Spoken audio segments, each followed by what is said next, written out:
Dear student, today we will see nature of roots of quadratic equation. विद्यार्थी मित्रांनो, आज आपण त्या ठिकाणी असणारे काही वर्ग समीकरण जे आहे तर त्या वर्ग समीकरणांच्या मुळांचं असणारे काही रूप जे आहे तर ते रूप त्या ठिकाणी पाहणार किंवा स्वरूप त्या ठिकाणी पाहणार. आता आपल्याला माहिती काय माहिती की यू नो दॅट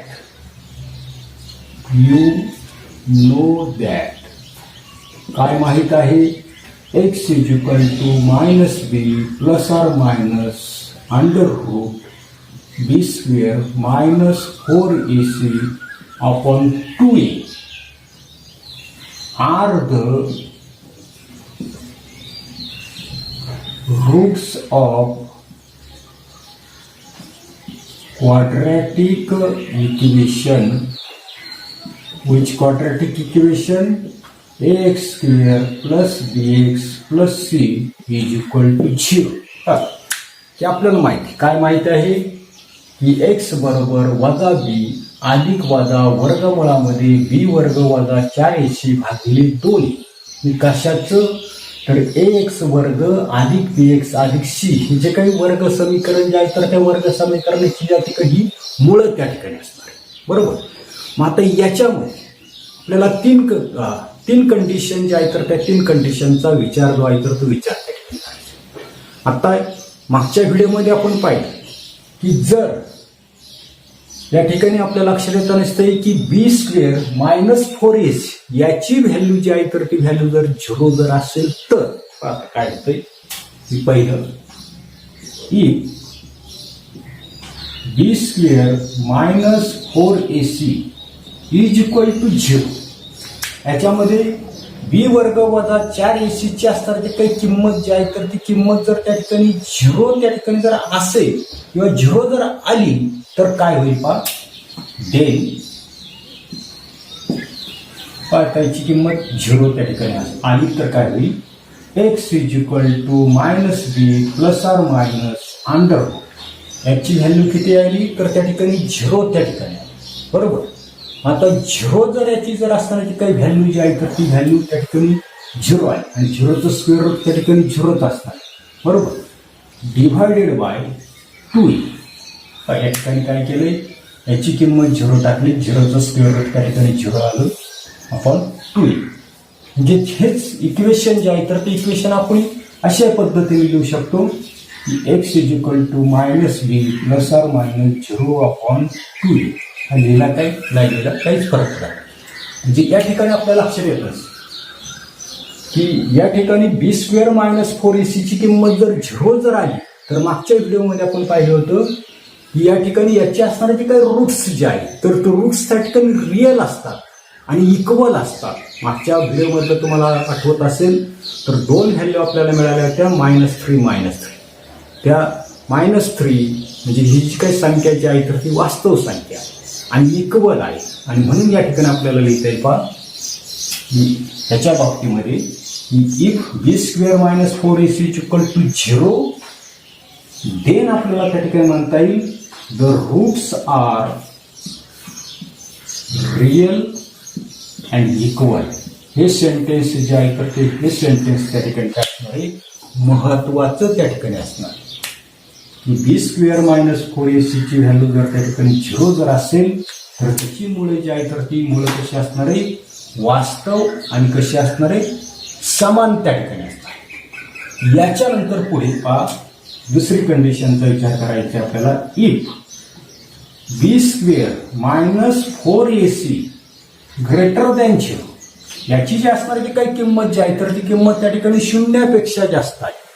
0पेक्षा जास्त आली म्हणजे धन त्या ठिकाणी जर आली तर काय होतंय पहा की if b square minus 4ac is greater than 0 then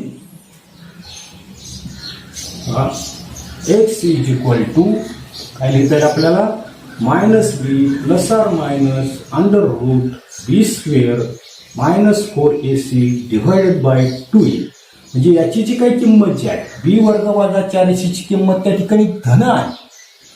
धन म्हणजे कोणती तर त्या ठिकाणी 2 संख्या असतील पहा कोणत्या 2 संख्यांची व्हॅल्यू आपण त्या ठिकाणी करणार आहे x is equal to minus b plus under root b square minus 4ac divided by 2a और x is equal to minus b minus under root b square minus 4ac divided by 2a. याच्या ज्या काही value ज्या आहेत तर ते value कशा असतील, धन त्या ठिकाणी असतील.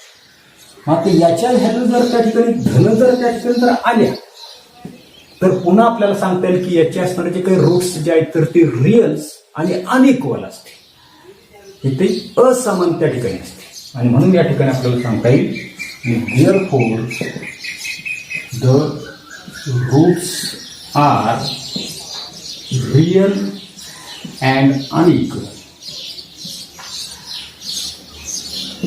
पुन्हा लक्षात ठेवा थोडक्यामध्ये की बी वर्ग वजा 4ac ची किंमत जर काय सांगितली, ग्रेटर दॅन झिरो म्हणजे शून्यापेक्षा मोठी आली, म्हणजे धन जर आली तर तिचे असणारे जे काही मुळे जे आहेत तर ते मुळे कसे असणारे, वास्तव आणि असमान त्या ठिकाणी. तिसऱ्या कंडिशनचा आपल्याला विचार करायचा आहे. आता third, if b square minus 4ac less than 0. B वर्ग वजा 4ac ची किंमत शून्यापेक्षा कशी आली, लहान आहे. शून्यापेक्षा लहान आली म्हणजेच काय आली, ऋण त्या ठिकाणी आली. आता ऋण जर त्या ठिकाणी जर आली तर काय होते त्याचा आपल्याला विचार करायचा. काय सांगितलंय की b square minus 4ac less than 0 अशी जर त्या ठिकाणी जर बी वर्ग वजा 4ac ची किंमत येत असेल म्हणजे ऋण जर त्या ठिकाणी येत असेल तर आपल्याला त्या ठिकाणी लिहायचं then x is equal to minus b plus or minus under root b square minus 4ac divided by 2a. याची येणारी जी काही मुळं जी आहेत तर ती मुळं कशी आपल्याला सांगता येईल, not real number. And therefore roots of the quadratic equation are not real. आणि म्हणून या ठिकाणी पहा पुढे काय लिहिता येईल आपल्याला की आर नॉट रिअल नंबर. याच्या काही किमती ज्या आहेत तर त्या संख्या जी आहेत तर त्या संख्या काय असणार आहे, वास्तव संख्या त्या ठिकाणी असणार आहे. आणि म्हणून आपल्याला सांगता येईल, काय सांगता येईल, therefore the roots of quadratic equation जे दिलेले जे काही वर्ग समीकरण जे आहे तर त्या वर्ग समीकरणाची असणारे जे काही मुळे जे आहेत तर ती मुळे कशी सांगता येईल आपल्याला, आर नॉट रिअल. त्या वर्ग समीकरणाची मुळे जी आहेत तर ती मुळे त्या ठिकाणी वास्तव संख्या त्या ठिकाणी नसते. येते पुढे म्हणजे आपण पाहिलंय की nature of the roots of the quadratic equation is determined by the value b square minus 4ac. दिलेले जे काही वर्ग समीकरण जे आहे तर त्या वर्ग समीकरणाच्या मुळाचं असणारं जे काही स्वरूप जे आहे तर ते स्वरूप कशावर ठरवता पुढे, बी वर्ग वजा 4ac ची असणारी जे काही किंमत जी आहे तर ती किंमत काय येते, शून्य येत असे, शून्य येते की शून्यापेक्षा त्या ठिकाणी कमी येते की दुसरा आपण पाहिजे शून्यापेक्षा जास्त येते, त्याच्यावर त्यात असणारं जे काही स्वरूप जे आहे तर ते स्वरूप त्या ठिकाणी अवलंबून असतं. आणि therefore b square minus 4ac is called discriminant. आणि म्हणून जे काही बी स्क्वेअर मायनस 4ac ची असणारी जे काही व्हॅल्यू जी आहे तर त्या व्हॅल्यूलाच आपण त्या ठिकाणी काय म्हणणार आहे, discriminant of the quadratic equation and it is denoted by delta.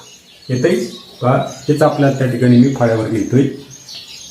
आता पुढे काय लिहिलेलं आहे की nature of the roots of the quadratic equation is determined by the value of b square minus 4ac. या ठिकाणी दिलेलं जे काय असणारं जे काही वर्ग समीकरण जे आहे तर त्या वर्ग समीकरणात असणारं जे काही स्वरूप जे आहे तर ते स्वरूप काय करतो आपण की बी स्क्वेअर मायनस 4ac ची असणारी काही किंमत जी आहे तर त्या किमतीवरून आपण त्या ठिकाणी निश्चित करताना दिसतो.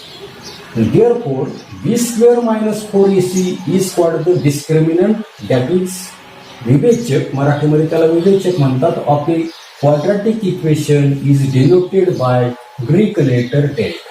आणि जी काही बी स्क्वेअर मायनस 4ac ची येणारी जी काही किंमत जी आहे तर त्या किमतीलाच आपण काय म्हणतो नसतो की असणारे जे काही वर्ग समीकरण जे आहे तर त्या वर्ग समीकरणाचा विवेचक त्या ठिकाणी म्हणजे डेल्टाची किंमत आहे.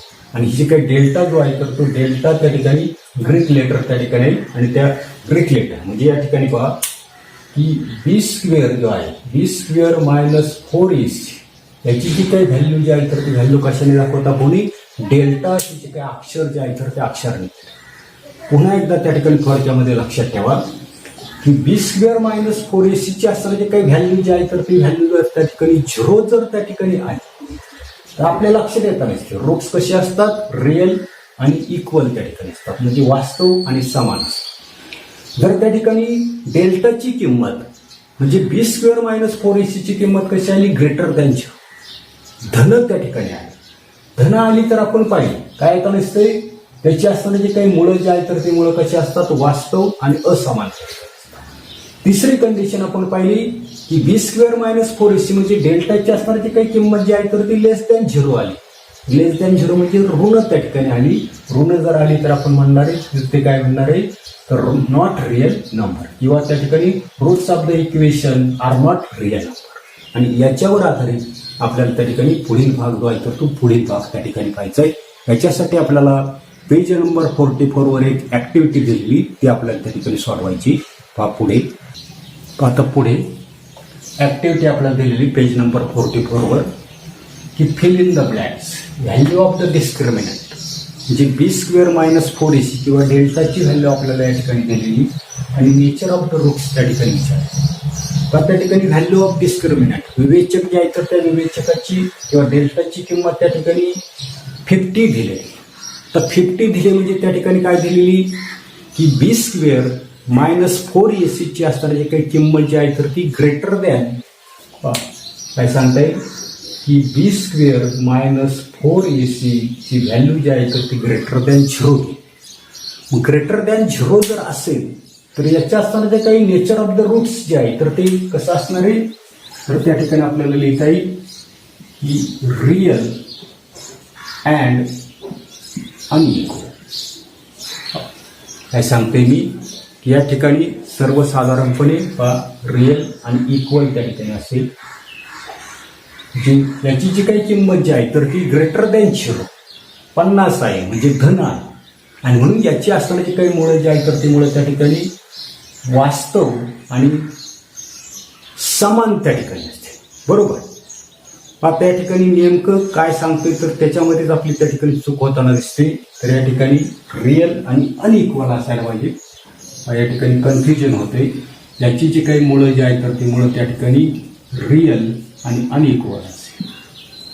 जी किंमत जी आहे तर ती किंमत जर त्या ठिकाणी धन असेल ग्रेटर दॅन 0 ग्रेटर दॅन 0 म्हणजेच त्याची मुळं जी आहे तर ती मुळं कशी असतील वास्तव आणि असमान जर असतील तर त्याची असणारी काही मुळं जी आहे तर ती मुळं त्या ठिकाणी वास्तव आणि असमान. आता पुढे दुसरं व्हॅल्यू ऑफ द डिस्क्रिमिनंट जी आहे तर ती -30 आहे. म्हणजे या ठिकाणी पहा की बी स्क्वेअर मायनस 4ac ची असणारी जी काही व्हॅल्यू जी आहे तर ती व्हॅल्यू आपल्याला लेस दॅन 0 आहे. आता लेस दॅन 0 असेल तर काय म्हणतो आपण नॉट रिअल. काय म्हणतोय नॉट रिअल. जिथे असणारी जी काही मुळं जी आहे तर ती मुळं त्या ठिकाणी वास्तव संख्या त्या ठिकाणी असणार नाही हे आपण त्या ठिकाणी लिहिले. बरोबर.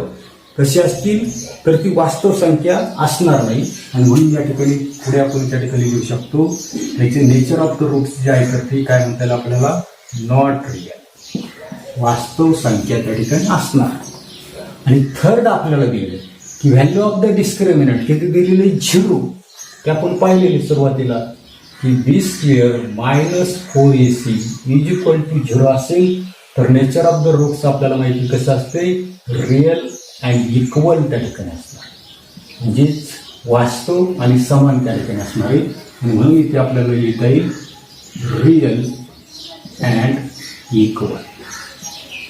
आता तुमच्या लक्षात आलं असेल डिस्क्रिमिनंटची असणारी जे काही व्हॅल्यू जी आहे तर ती त्या ठिकाणी ग्रेटर दॅन 0 आली म्हणजे धन त्या ठिकाणी आली तर असणारी जी काही मुळं जी आहे तर ते मुळं त्या ठिकाणी वास्तव आणि असमान असते. डिस्क्रिमिनंट जे आहे तर त्या डिस्क्रिमिनंटची व्हॅल्यू लेस दॅन 0 म्हणजे ऋण त्या ठिकाणी जर आली तर ती नॉट रिअल म्हणणार आहे, वास्तव त्या ठिकाणी म्हणून असणार आहे.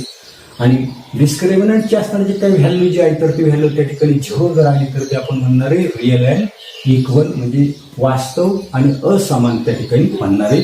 आता याच्यावर आधारित आपल्याला पुढील असणारी काही उदाहरणं जी आहेत तर ती उदाहरणं त्या ठिकाणी पाहिजे. आता पुढे आपल्याला अजून एक भाग त्या ठिकाणी पाहायचा आहे. The relation between roots of quadratic equation and coefficient. त्या ठिकाणी वर्ग समीकरणाची असणारी मुळं आणि असणारे जे काही सहगुणक याच्यामधला असणारा जो काही संबंध जो आहे तर तो संबंध आपल्याला पाहिजे. की त्या ठिकाणी आपल्याला माहिती की alpha and beta are the roots of quadratic equation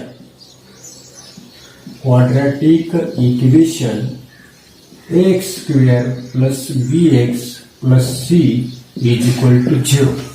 मागे आपण पाहिले की अल्फा आणि बीटा काय असतात, हे जे काही ax वर्ग अधिक px अधिक c बरोबर 0 याची त्या ठिकाणी काय असणार, मूळ त्या ठिकाणी असणार. याच्यामध्ये अल्फा बीटाची व्हॅल्यू आपल्याला माहिती पहा. अल्फा बरोबर alpha is equal to -b plus under root b square minus 4ac upon 2a आणि बीटा बरोबर काय लिहिलं होतं आपण -b minus under root b square minus 4ac upon 2a. अशा पद्धती अल्फा आणि बीटाच्या आहे. मग आता आपण काय करायचंय, अल्फा आणि बीटाची ऍडिशन जर केली, बेरीज जर केली तर काय मिळतंय पहा. या ठिकाणी अल्फा प्लस बीटा, अल्फाची व्हॅल्यू काय आहे की -b plus under root b square minus 4ac divided by 2a आणि प्लस बीटाची व्हॅल्यू काय आहे -b minus under root b square minus 4ac divided by 2. जे अल्फा बीटाचे असणारे काही व्हॅल्यू जे आहेत तर त्या व्हॅल्यूची आपण ऍडिशन, तर ऍडिशन केल्यानंतर आपल्याला काय लागतं, या ठिकाणी plus under root b square minus 4ac आणि इथे काय आहे minus under root b square minus 4ac. हे कॅन्सल होते. हे कॅन्सल झाल्यानंतर काय राहते पहा की -b मायनस बी काय आपण असते तर त्या ठिकाणी -2b त्या ठिकाणी बरोबर. आणि डिव्हायडेड बाय या ठिकाणी आपल्याला लक्षात येतं नसते की दोन अपूर्णांक त्या ठिकाणी आहेत, त्या दोन अपूर्णांकांची बेरीज आपल्याला त्या ठिकाणी दिलेली, परंतु याचा असणारा जो काही डिनॉमिनेटर जो आहे तर तो डिनॉमिनेटर त्या ठिकाणी सेम आहे आणि म्हणून डिनॉमिनेटर काय करणार आपण रसाच्या त्या ठिकाणी. पुन्हा आपल्या त्या ठिकाणी लक्षात येईल की 2 काय आता असते कॅन्सल त्या ठिकाणी, म्हणून या ठिकाणी काय राहता असते की -b अपॉन ए म्हणजे अल्फा प्लस बीटा ची असणारी काही व्हॅल्यू जी आहे ऍडिशन जर आपण केली अल्फा बीटाची तर या ठिकाणी काय आता असते -b अपॉन म्हणजे जे काही कोइफिशियंट जे आहेत त्या कोइफिशियंटचा त्याच्या मुळाशी काय संबंध आहे तो आपण लिहिला alpha plus beta is equal to -b upon. अशा पद्धतीने ऍडिशन केल्यानंतर त्या सहगुणकांचा त्या ठिकाणी त्यांच्या मुळाशी काय संबंध असतो ते आपण. मग अशाच पद्धतीने अल्फा बीटाचं मल्टिप्लिकेशन केलं, गुणाकार केलं तर काय व्हॅल्यू येईल पहा की alpha into beta is equal. आता अल्फाची व्हॅल्यू आपल्याला माहिती पहा, अल्फाची व्हॅल्यू काय आहे की -b plus under root b square minus 4ac divided by 2a. Multiplication करायचे, बीटाची व्हॅल्यू आहे -b minus under root b square minus 4ac divided by 2a. जे अल्फा बीटाची असणार जे काही व्हॅल्यू जे आहेत तर त्या व्हॅल्यूची आपण त्या ठिकाणी काय केली मल्टिप्लिकेशन. आता मल्टिप्लिकेशन जर केली तर काय येतंय तर ते आपल्याला त्या ठिकाणी द्यायचं. म्हणजे अशा पद्धतीने आपण मल्टिप्लिकेशन जर केली तर काय येईल पहा, तर नीट लक्षात ठेवा या ठिकाणी या दोघांची मल्टिप्लिकेशन आपल्याला करायची. कशाची तर या ठिकाणी b स्क्वेअर मायनस 4ac आणि पुन्हा काय आहे पुन्हा या ठिकाणी आहे चिन्ह सोडून द्या, चिन्हाचा नंतर विचार करू आपण बी स्क्वेअर मायनस 4ac बरोबर. ज्या ठिकाणी रूट ए धरला आपण आणि रूट ए धरलं तर पुन्हा याची व्हॅल्यू काय येतात ते एस त्या ठिकाणी येताना दिसते. आणि म्हणून पाहता काय करायचं आपल्याला, या दोघांचं समजा मल्टिप्लिकेशन जर आपण केलं म्हणजे मायनस बी मायनस बी तो काय येईल तर त्या ठिकाणी प्लस येईल. काय आलं प्लस बी इंटू बी काय तर दिसते बी स्क्वेअर त्या ठिकाणी.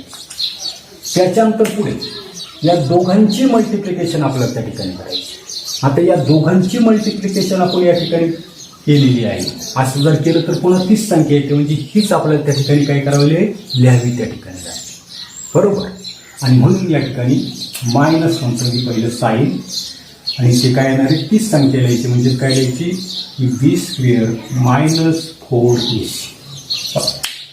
या दोघांचा गुणाकार जो आहे तर तो गुणाकार मी अशा पद्धतीने की वर्गमुळामध्ये ए गुणिले वर्गमुळामध्ये ए जर असेल तर त्यांचं मल्टिप्लिकेशन काय तर तीच संख्या येताना दिसते, फक्त वर्गमुळाचं चिन्ह त्या ठिकाणी जाताना दिसतं.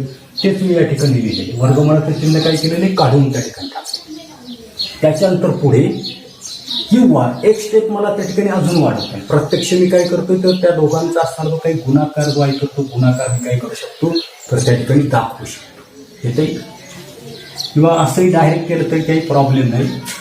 आपण 2a इंटू 2a याचं जर केलं तर त्याचं मल्टिप्लिकेशन आलं आपल्याला त्या ठिकाणी 4a स्क्वेअर बरोबर. पुढे आता ही मायनस बी स्क्वेअर मायनस साईन आतमध्ये घ्या प्लस आहे मायनस आहे मायनस बी स्क्वेअर बरोबर.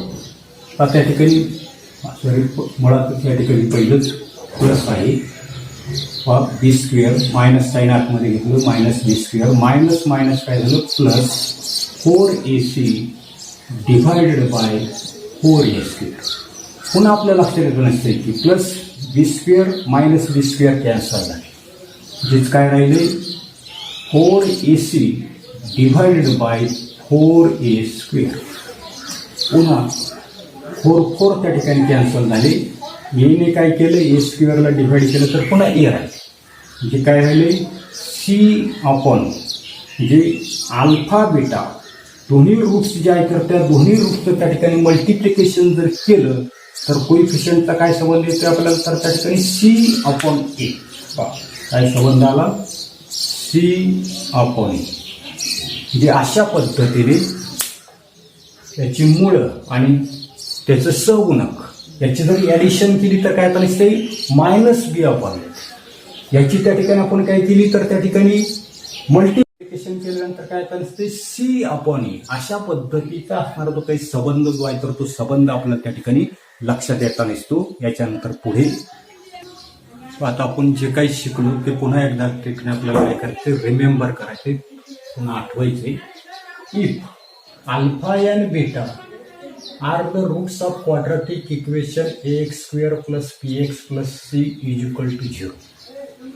जर ax वर्ग अधिक bx अधिक c बरोबर 0 ची अल्फा आणि बीटा त्या ठिकाणी मुळं जर असतील तर आपल्याला माहिती अल्फा काय लिहिता कोणी alpha is equal to minus b plus under root b square minus 4ac divide by 2a आणि बीटा इज इक्वल टू काय लिहिता कोणी minus b minus under root b square minus 4ac divide by 2a अशा पद्धतीने. त्याच्यानंतर आपण alpha आणि beta यांची ॲडिशन जर केली तर कोइफिशियंटचा काय संबंध येतो तो आपण पाहिलाय. या ठिकाणी थोडक्यामध्ये लिहितो की अल्फा प्लस बीटा याची जर ॲडिशन जर आपण जर केली तर काय म्हणतात दिसते मायनस बी अपॉन ए त्या ठिकाणी. त्याच्यानंतर असणारे काय अल्फा आणि बीटा यांचं जर आपण मल्टिप्लिकेशन जर केलं तर मल्टिप्लिकेशन केलं तर काय मिळतं नसते कोइफिशियंटचा संबंध सी अपॉन ए त्या ठिकाणी मिळतात. त्याच्यानंतर पुढे आपण nature of the quadratic equation x square plus b x plus c is equal to 0 depends on the value of b square minus 4ac and hence b square minus 4ac called the discriminant and it is denoted by the Greek letter L. असणारे जे काही वर्ग समीकरण जे आहे ax वर्ग अधिक px अधिक c याचं असणारं जे काही मूळ जे आहे तर त्या मुळाचं असणारं जे काही स्वरूप जे आहे तर ते स्वरूप कशावर अवलंबून असतं तर b वर्ग वजा 4ac ची असणारी काही किंमत जिला आपण त्या ठिकाणी विवेचक त्या ठिकाणी म्हणताना दिसतो आणि हा विवेचक त्या ठिकाणी डेल्टा डी डेल्टा ही जे काही अक्षर जे आहे तर त्या अक्षराने त्या ठिकाणी दाखवलं असतं आणि त्याच्या किमतीवर त्या ठिकाणी त्या वर्ग समीकरणांच्या मुळांचं स्वरूप त्या ठिकाणी अवलंबून असतं. याच्यामध्ये आपण काय पाहिलं if delta is equal to 0 डेल्टाची किंमत त्या ठिकाणी 0 असेल तर काय लिहिले आपण त्या ठिकाणी तर roots of the quadratic equation तर आपल्याला सांगता येईल the roots of quadratic equation is काय लिहिलं होतं रियल अँड इक्वल. डेल्टाची किंमत जर त्या ठिकाणी 0 असेल तर वर्ग समीकरणाची असणारी काही मुळं जे आहेत तर ती मुळं कशी असतील वास्तव आणि समान त्या ठिकाणी असतील. पुढे दुसरी कंडिशन आपण त्या ठिकाणी त्याच्यामध्ये पाहिली if delta is greater than 0 म्हणजे डेल्टाची किंमत धन जर असेल तर काय लिहिलं आपण त्या ठिकाणी the roots of quadratic equation is real and unequal. तर डेल्टाची किंमत जर त्या ठिकाणी कशी सांगितली ही शून्यापेक्षा मोठी म्हणजे त्या ठिकाणी धन असेल तर त्याची असणारी काही मुळे जी आहेत तर ती मुळे कशी असतात वास्तव आणि असमान त्या ठिकाणी असतात. त्याच्यानंतर तिसरं if delta is less than 0 डेल्टाची किंमत शून्यापेक्षा कमी म्हणजे ऋण त्या ठिकाणी असेल तर आपण लिहिलंय the roots of quadratic equation